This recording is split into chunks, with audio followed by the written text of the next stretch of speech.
Hello everyone. In today's class, let us study about closed graph theorem. Very important one.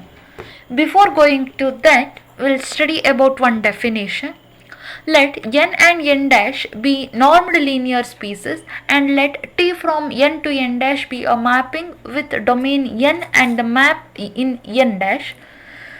The graph of T is defined to be a subset of n cross n star n dash, which consists of all ordered pairs x comma t of x. It is denoted by g suffix t, so that the graph of T from n to n dash is gt, which is the set containing the order pairs x comma t of x, where x belongs to n. With respect to the coordinate wise addition and scalar multiplication, GT is a linear subspace of the Cartesian product n cross n dash. With the help of the norms n and n dash, we define a space on n cross n dash for our study of GT as a subspace of n cross n dash. Let us go for the theorem. B and B dash be two Banach spaces. And if T is a linear transformation of B into B dash, then T is continuous if and only if its graph GT is closed. First, let us go for the necessary condition. That is, we prove that T is continuous if its graph GT is closed. Let us consider one graph GT, which is the graph of the function T.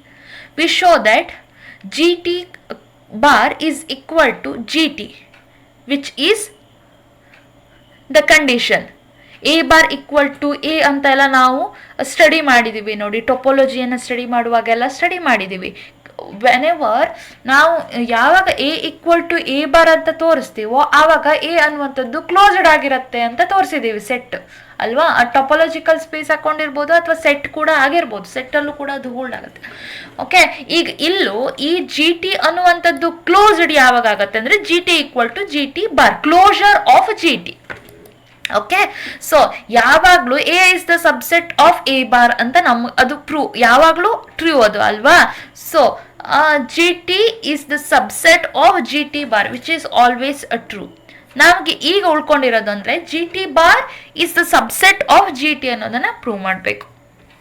Okay, so G ಟಿಯಲ್ಲಿ ಇರುವಂತಹ ಎಲ್ಲ elements order pair ಫಾರ್ಮೆಟಲ್ಲಿ ಇರುತ್ತೆ. So let us consider one order pair X Y. So xy belongs to gt.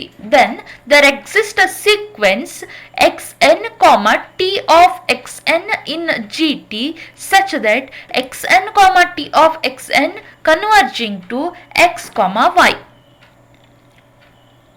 Okay, so ಇದು closed graph. ಇದರಲ್ಲಿ ನಾವು ಏನು ಮಾಡ್ತಾ ಇದ್ದೀವಿ, ಒಂದು ಸೀಕ್ವೆನ್ಸ್ ಅನ್ನ ಡಿರೈವ್ ಮಾಡ್ಕೊಳ್ತಾ ಇದ್ದೀವಿ. X N comma T of X N. ನೋಡಿ, ನಾರ್ಮಲ್ ಅಲ್ಲಿ ನಾವು ಸೀಕ್ವೆನ್ಸ್ ಅನ್ನ ಮಾಡುವಾಗ ಸೀಕ್ವೆನ್ಸ್ ಆಫ್ ಎಕ್ಸ್ ಎನ್ ಅಂತ ಮಾಡ್ಕೊಬಿಡ್ತಿದ್ವಿ.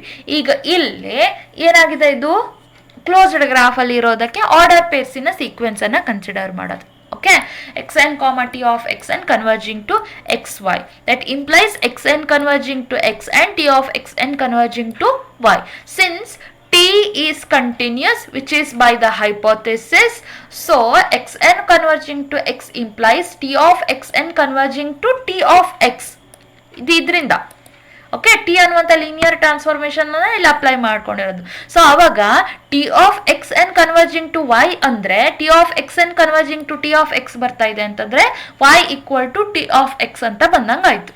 So y equal to t of x. This proves that x comma y order pair ಏನಿದೆಯೋ that will be equal to x comma t of x that belongs to gt.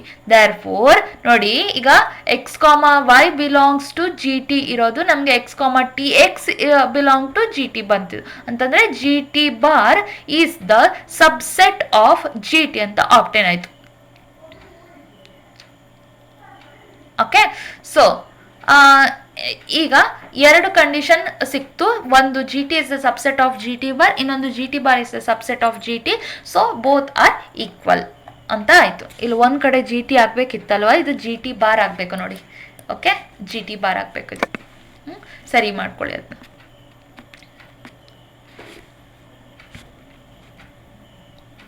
Okay. So X comma Y belongs to G T bar ಅಂತ ಮಾಡ್ಕೊಳ್ಳಿ. ಈಗ X N comma T of X N belongs to G T ಅಂತ ಸರಿ ಮಾಡ್ಕೊಳ್ಳಿ ಅದನ್ನ. Okay. Next the condition is sufficient ಅಂತ prove ಮಾಡೋಣ.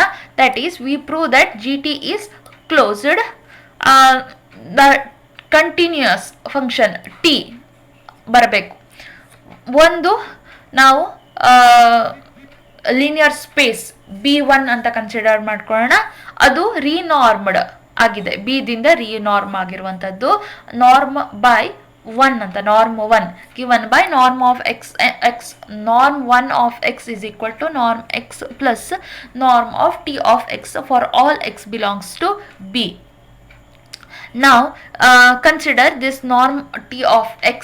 So this will be less than or equal to norm x plus norm of t of x. Norm T of ಎಕ್ಸಿಗೆ norm ಎಕ್ಸನ್ನು add ಮಾಡಿದಾಗ ಇದ್ರ ವ್ಯಾಲ್ಯೂ ಅಂದರೆ ಕೂಡಿಸ್ದಾಗಿರುವಂಥ ವ್ಯಾಲ್ಯೂ ಆ್ಯಸ್ ಯೂಶ್ವಲ್ ಗ್ರೇಟರ್ ಇದ್ದೇ ಇರುತ್ತೆ comparatively this.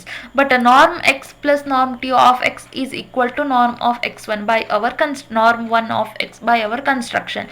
Hence T is bounded as a mapping from B1 to B dash and the consequently it is continuous. ಯಾಕೆಂದರೆ bounded ಬಂತು ಅಂತಂದರೆ ಕಂಟಿನ್ಯೂಟಿ ಪ್ರೂವ್ ಆದಂಗೆ.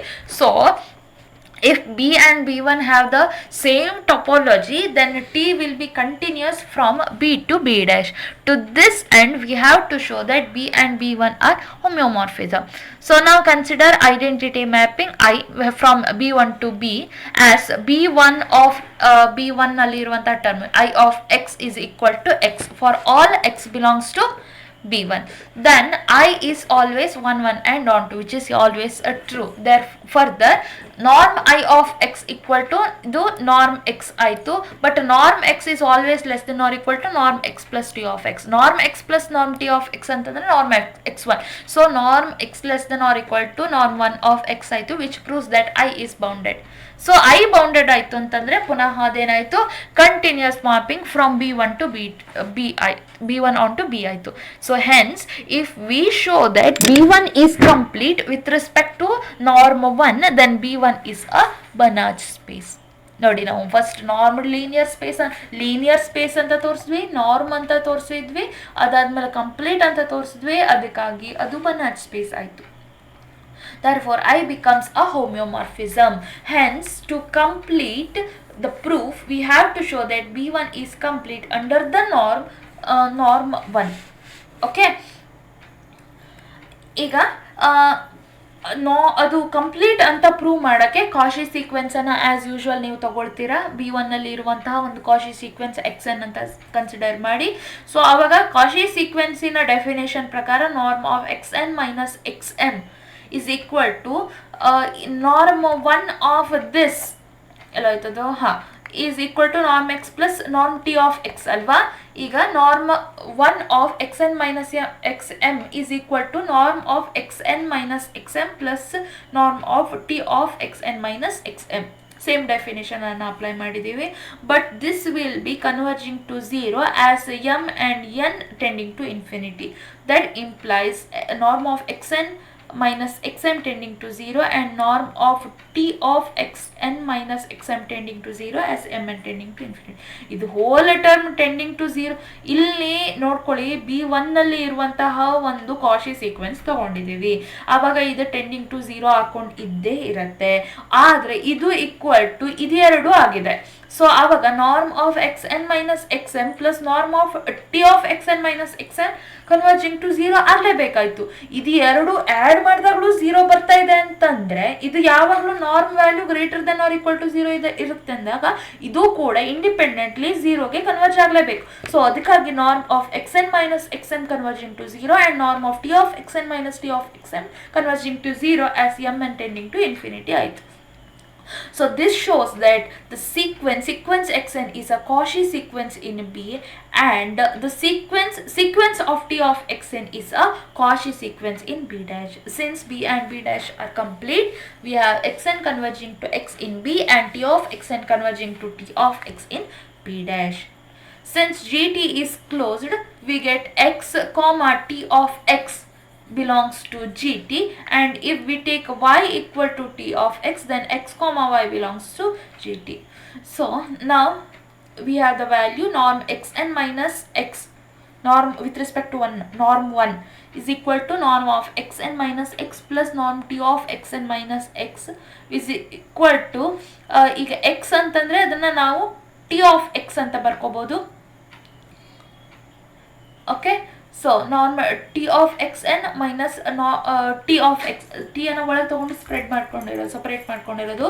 So norm of X N minus X plus norm of T N minus T of X ಅಂತಂದರೆ Y substitute ಮಾಡಿಬಿಡಿ. So this will converging to 0, independently ಇದು ಕೂಡ 0 ಆಗುತ್ತೆ as N tending to infinity. Hence the sequence X N in B1 converges to x in B, therefore B1 is complete.